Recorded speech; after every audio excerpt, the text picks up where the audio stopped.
भगत नामदेव जी जब 11 साल के थे तो एक बार उनके पिताजी को कुछ काम आन पड़ा, जिसकी वजह से वो उस दिन विट्ठल भगवान की पूजा नहीं कर पाए। लेकिन जाने से पहले उन्होंने नामदेव जी को विट्ठल भगवान की पूजा करने की जिम्मेदारी दे दी और सारी विधि समझाई कि किस तरीके से पहले नदी से जाकर पानी लाना है और फिर कैसे स्नान करवाना है, कैसे नैवेद्य चढ़ाना है और फूल चढ़ाने हैं। और ये सब बताकर उनके पिताजी अपने काम पे चले गए। और फिर 11 साल के नामदेव जी के साथ जो घटित हुआ उसके बारे में गुरबानी में नामदेव जी की वाणी दर्ज है। पहले तो वो पानी भरने के लिए घाघर लेकर नदी किनारे चले गए, जहां उन्होंने देखा कि नदी के अंदर पहले से ही कई सारी मछलियां, कई सारे मेंढक तैर रहे हैं। और उनके शब्द है कि आनी ले कुंभ भराई ले उदक, ठाकुर को स्नान करो, 42 लाख जी जल में होते, विट्ठल बहला काय करो। मतलब इस पानी में पहले से ही इतने जीव पल रहे हैं कि ये विट्ठल भगवान के स्नान के लिए पवित्र नहीं हो सकता।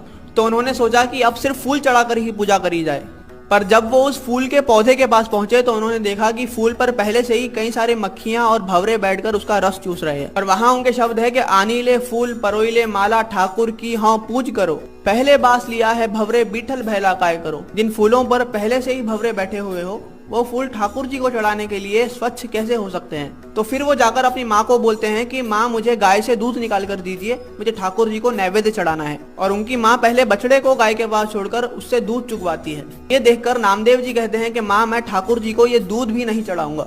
और वहां उनका शब्द है कि आनी ले दूध रिधाई ले खीरंग, ठाकुर को नैवेद्य करो, पहले दूध बिटारे हो बछड़े, विट्ठल बहला काय करो। मतलब जिस दूध को बछड़े पहले चूक चुके हो वो मेरे ठाकुर जी के लिए शुद्ध कैसे हो सकता है। फिर इस शब्द के अंत में नामदेव जी बताते हैं कि ईभय विट्ठल उभय विट्ठल, विट्ठल बिन संसार नहीं, थान सनंतर नामा प्रणमय, पूर्ण रहे हो तू सर्व मही। मतलब हे प्रभु तू हर जगह पर हर जीव में खुद पूर्ण रूप से समाया हुआ है। तू ही नदी में मछली बनकर तैर रहा है, तू ही भंवरा बनकर फूलों से रस चूस रहा है, और तू ही है जो वो बछड़ा बनकर उस माँ की ममता लूट रहा है। सब गोविंद है, सब गोविंद है, गोविंद बिन नहीं कोई।